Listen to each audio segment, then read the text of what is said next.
Здравствуйте! У нас в Коми Инкогнито, получается, уже есть новая традиция. Раз в год, начиная с прошлого года, мы рассказываем вам так максимально углубленно об истории Усть-Сысольска, нынешнего Сыктывкара. И, как вы, наверное, уже успели заметить, мы в районе Кировского парка, но только вот если Кировский парк, он вот по правую руку от меня, он ассоциируется у всех с детским смехом, веселым времяпрепровождением, то вот здание, которое по левую руку от меня, оно всегда было для меня неким жутковатым. А почему именно оно здесь располагается и какую часть истории Сыктывкара занимает, нам сегодня расскажет, и только не об этом, конечно, один из авторов и составителей вот этого замечательного путеводителя, заведующий отделом истории Национального музея Республики Коми, Анна Мельникова. Да, добрый день. Здрасте. Почему она такое жуткое?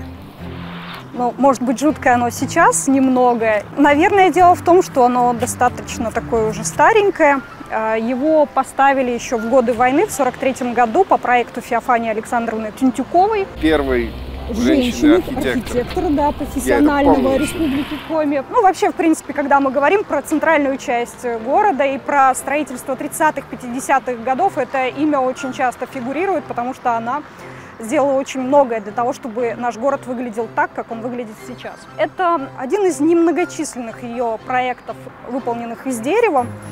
Изначально в этом здании размещался промышленный банк, который финансировал все крупные стройки, прокладку связи и многое другое. Достаточно интересная архитектура, которая называется сталинским классицизмом. Что-то, конечно, со временем было утрачено, и если мы подойдем вообще с вами чуть поближе к зданию и обратим внимание на его главный вход, подойдем. Можно немножко рассмотреть его.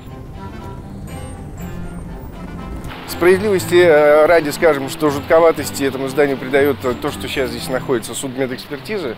Работа и все, что с этим связано, не для слабонервных. Возможно, поэтому я его так воспринимаю. Что касается внешнего вида. Да, на самом деле здание очень замечательное, интересное. Балконов было раньше два, вот даже вот верхняя вот эта вот мансардная закрытая часть. Это был второй балкончик, еще в второй половине 40-х годов он был, а потом когда-то был утрачен. Вообще сам дом на перекрестке расположен очень интересно, да, он имеет скошенный вид, и Феофания Тюнтюкова опиралась на первоначальный план застройки города Усть-Сысольска еще 18 века, еще екатерининских времен, и поскольку у этого перекрестка у всех 4 частей был скошенный вид, запланированный в 1943 году, когда строила это здание, она это соблюла. Потом уже, когда ставили жилой дом на Кирова 46, от этого немножечко уже отошли. Если бы мы лет 50 назад подошли к этому крыльцу, нам бы нужно было преодолеть 4 ступени для того, чтобы подняться наверх. Асфальт так подняли, да? Да, это вот одна из проблем, которая и придает тот вид этому зданию, которое мы сейчас видим. Здание очень низко расположено, вот мы видим уровень автомобильной дороги, да, и это вот все влияет, конечно, на сохранность. Те пузыри, которые сейчас есть на фасаде, это вот все из-за этого.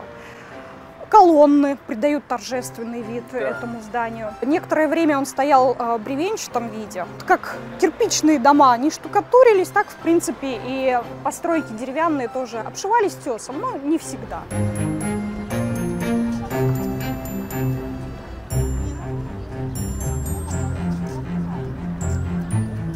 Дальше у нас значится Кирова 27. Это у нас в ту сторону, да? Да, это здание, которое раньше тоже имело административное предназначение. Сейчас это дом общежитского типа. На левом ризолите очень интересно решена крыша. Она сделана в виде многогранника. И наверху в треугольном окошке можно увидеть раму в виде пятиконечной звезды. Символа Марса, бога войны, а потом, да, советской эпохи, символ Красной Армии. В целом, окончание этого ризолита можно воспринять как буденовку с красной звездой в центре. Очень интересный объект, который подчеркивает ту эпоху, в которой он был построен. Это середина 20-х годов. 20-е годы, 30-е – это расцвет как раз трестов. Северолес, он насколько был могуч? Ой, он был очень могуч. Если мы возьмем бюджет даже не просто города, а всей Коми автономной области, в некоторые годы до 60% вообще всех поступлений в бюджет – это как раз лесная промышленность. И в 20-е годы наш город Усть-Сысольск приобретает вот впервые такие индустриальные нотки. Это связано в первую очередь с развитием лесной промышленности. Лесозаготовка, лесопереработка. Уже тогда появляется и лесозавод, и завод, на котором шпалы изготавливают. И потихонечку мы становимся вот такой вот столицей леса. А сейчас здесь общежитие, да. Ну, судя по первому этажу, я даже не знаю, насколько оно еще жилое. Вид уже, да, как будто никто и не живет. Вид, скажем так, да. Но, тем не менее, здание очень интересное.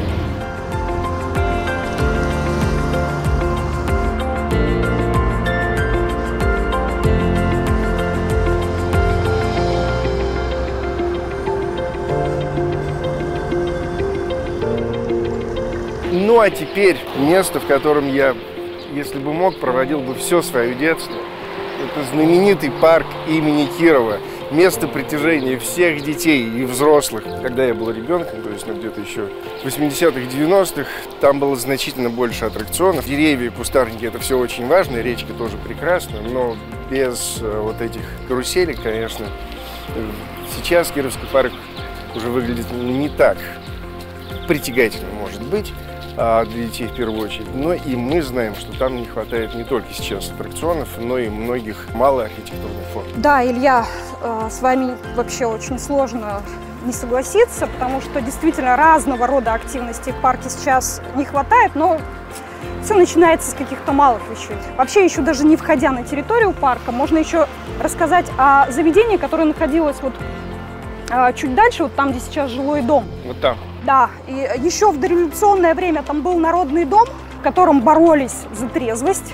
Это такое учреждение, оно было создано для того, чтобы обогатить досуг человека, чтобы он, в общем-то, отвлекался от пьянства, да, чтобы он просвещался. Там была чайная комната, была библиотека, и в том числе там проводились и театральные вечера, и первый кинопоказ тоже в Усть-Сысольске состоялся именно там. Уже в советское время там разместился Дом пионеров.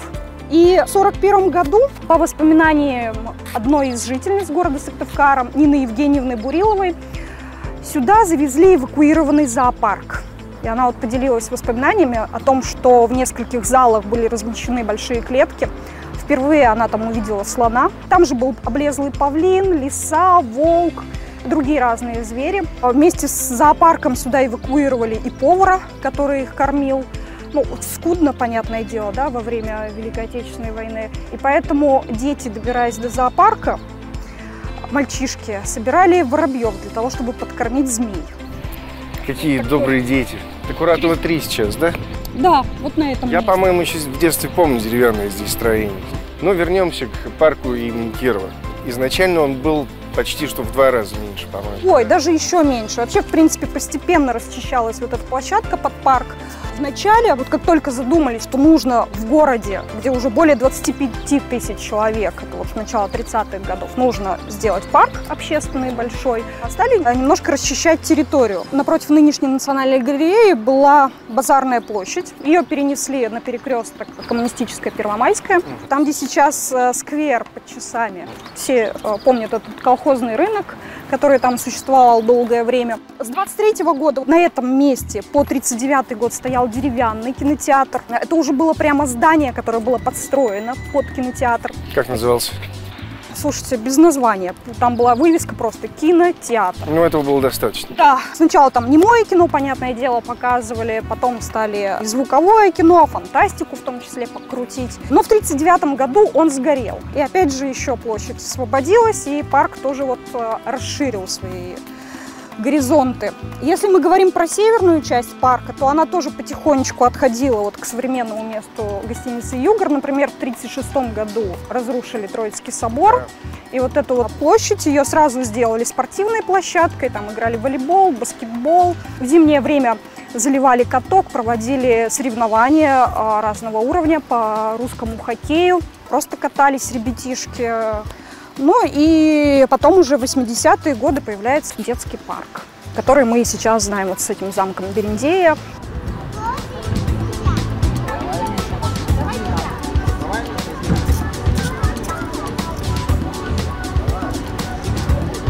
Если опять же говорить про этот участок парка, здесь были танцплощадки закрытого, открытого типа, были открытые корты для большого тенниса, где проводились в том числе, где проводились в том числе и республиканские соревнования.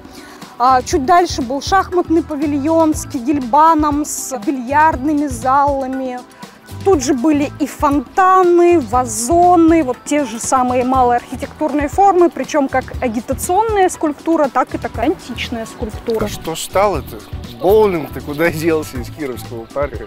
Мне кажется, в парке имени Кирова должен быть обязательно кегельбан и боулинг. Все эти постройки были щитовыми, они были недолговечными. Те же самые скульптуры, они тоже были из недолговечных материалов.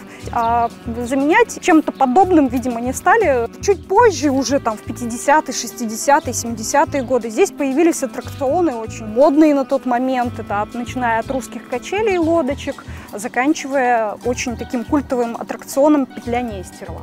Тут, кстати, еще было чертово колесо совершенно недалеко, прямо от обрыва к речке. Оно было небольшое. В принципе, для Сыктывкара того времени этого было достаточно. Были сделаны сиденья в виде скамеек, никаких там ремней безопасности. Вот садишься на эту скамейку, поднимаешься на определенную высоту.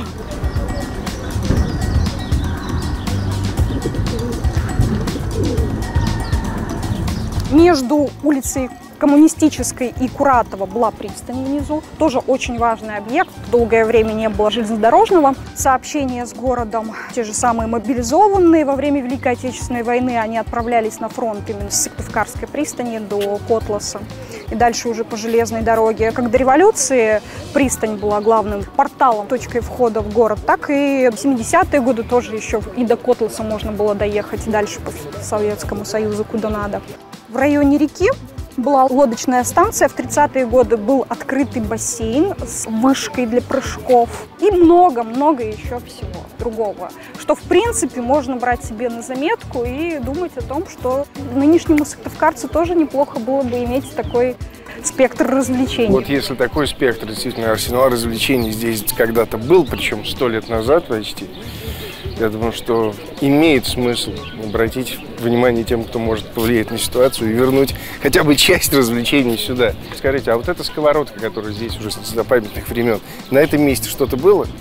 Да, тут как раз вот танцплощадки были. Причем танцплощадки, которые обслуживались духовым и джазовым оркестром, то есть живая музыка по выходным дням. Да, это было тоже одно из культовых мест, которое было обязательно к посещению всей молодежи сыктывкарской. Ну и все основные, наверное, там, знакомства, встречи происходили именно здесь. Ну и справедливости ради скажем, что до 80-х, даже до 90-х годов здесь играла живая музыка. Но только там уже не так все позитивно иногда происходило, к сожалению. И еще о клубнике. Кировский парк и клубника. Какая связь между ними? Я знаю, расскажите вы. Кировский парк связан с историей вообще появления клубники в нашем городе. В 29 году сюда прибывают так называемые усевлоновцы. Это заключенные, которые прибыли сюда для строительства железной дороги Пинюк-Усть-Сысольск. И вот среди них был Федор Павлов.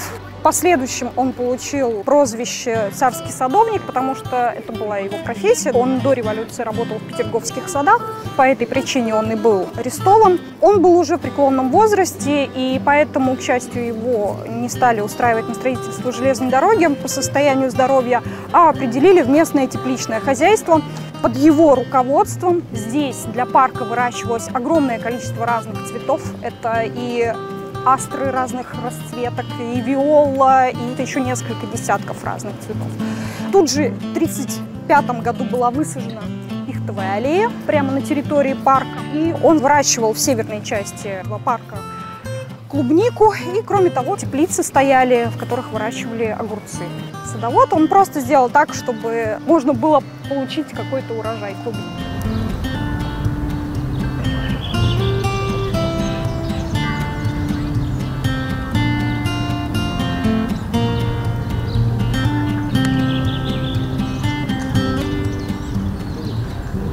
Здрасте, девушка.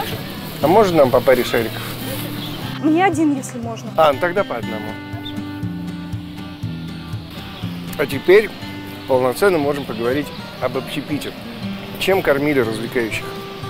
В 30-е годы на территории парка даже был ресторан, но он пользовался очень плохой славой. В газете постоянно были статьи о том, что пьянство там процветает. 50-е годы до и после тут были ларьки, где продавали мороженое. Здесь же, кстати, в 70-е годы появилось очень интересное такое стеклянное кафе, которое практически такое же было и в Ухте, «Чудесница», где можно было блинчики покушать, мороженое, и разные десертики. А на входной группе что было?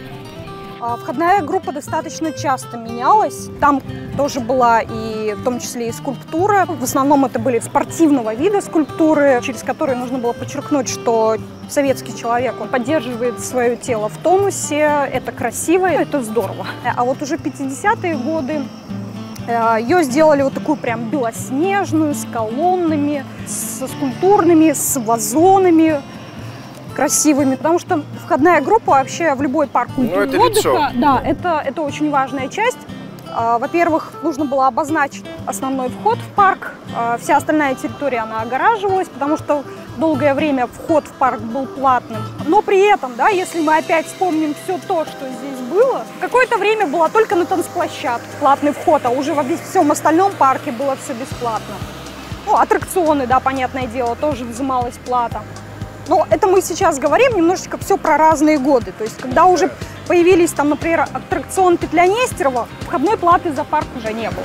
Для справедливости ради скажем, что все-таки аттракционы в большинстве случаев, они у нас сезонные ввиду климата. И вот мы прошли уже несколько для детей, я думаю, что интересных развлечений, поэтому не так уж все плохо, да. Да, здесь в обеденное время очень много людей, потому что всегда вот тянет к таким зеленым островкам в городе, где можно вот просто так вот неспешно гулять, где тебе никто не мешает. Можно еще рассказать о выставке к 25-летию Коми СССР. Мы сейчас как раз потихонечку подходим к тому месту. На спуске с улицы Орджоникидзе, вот прямо при входе в современный парк, в 1946 году появился павильон. Сейчас, когда мы смотрим на фотографии этого павильона, создается такое впечатление, как будто это такая капитальная постройка из кирпича, штукатуренная, но на самом деле это вот тоже каркасное строение, которое было построено, по сути, только вот для празднования юбилея, для очень пышного празднования. А дальше ее должны были разобрать. Но настолько был сильный отклик от горожан, ну, там была большая выставка, приуроченная к 25-летию Коми СССР, и за первые 5 месяцев ее посетило более 70 тысяч человек. Да, это сейчас очень сложно представить, да, что надо сделать, чтобы за 5 месяцев твою выставку посетило 70 тысяч человек. Да, концерт сейчас сложно такой даже организовать. Вот, а это 46-й год. И вот благодаря этой популярности такой и отклику это здание простояло еще 20 лет, и в нем размещалась советская экспозиция Краеведческого музея, то есть советская история республики и Сыктывкара. Над экспозицией павильона работало большое количество и музейщиков, и художников, которые занимались оформлением. Экспозиция была очень подвижная. Там было много макетов, которые были механизированы, то есть мы видели, как по железной дороге едет поезд, много макетов, пароходы, самолеты. Это Коми ВДНХ. Через эту выставку рассказывали о том, каких результатов мы достигли по всем фронтам. Можно 2 слова еще сказать про улицу Кирова. Вот в этот период, 20-50-е годы, какое-то время она еще сохраняет прежнее название «Набережная», до декабря 1934 года. Это одна из главных улиц. Именно поэтому ее одну из первых взяли для того, чтобы мостить в 1925 году. И за ней ухаживали. И вот тут мы сейчас как раз проходим здание МВД 1938 года постройки. У этого здания достаточно высокое крыльцо. По Кирову проходили митинги на все самые важные там, и политические, и общественные события. И вот это вот крыльцо, оно служило такой своеобразной трибуной. Именно там стояли выступающие, ну и очень громко о чем-то говорили. Ну, раз уже заговорили про это здание, изначально это... Здание НКВД. Но это важная веха нашей истории. Все-таки подойдем? Да, конечно. Мы сейчас поднимаемся в центральную относительную часть города, в нижнюю, конечно, все-таки. Из самого веселого, развлекательного места, центра притяжения и сыктывкарцев сейчас, и усесольцев тогда. И поднимаемся к зданию, где работали и работают суровые люди. Это нынешнее здание МВД республиканского. До этого что здесь было? Мы говорим с позиции сегодняшнего дня, а теперь еще представьте Сыктывкар 1938 года, и мы бы здесь поднимались. И что бы мы видели? Вообще, в принципе, это была архитектурной доминантой всего города. Потому что к этому времени уже ни одного крупного храма, ни Троицкого собора, ни Стефановского храма на площади уже не было. Не было вот таких высот, не было вот таких вот зданий величественных. И здание НКВД, оно вот с этими колоннами прямо на берегу реки, которое было видно практически с любой точки. Особенно шикарный вид открывался вот с самолета, либо с противоположного берега. Ты смотришь на Сыктывкар, и тут такая величина с белыми колоннами по центру. Здание имело изначально такой же величавый вид? Да, вот сразу Алексей Зикеев, который занимался проектированием этого дома, он, в общем-то, так вот все и запланировал. Это сталинский, опять же, классицизм. Единственное, что он немножечко расширялся. За чей счет? Потому что у купца какого-то здесь было тоже. Да, вот с левой стороны дома бывшего купца Матвея Суворова. И тоже примкнули вот в такой вот единый ансамбль. Это, кстати, надо отдать должное архитектору, который смог сделать вот так вот все органично.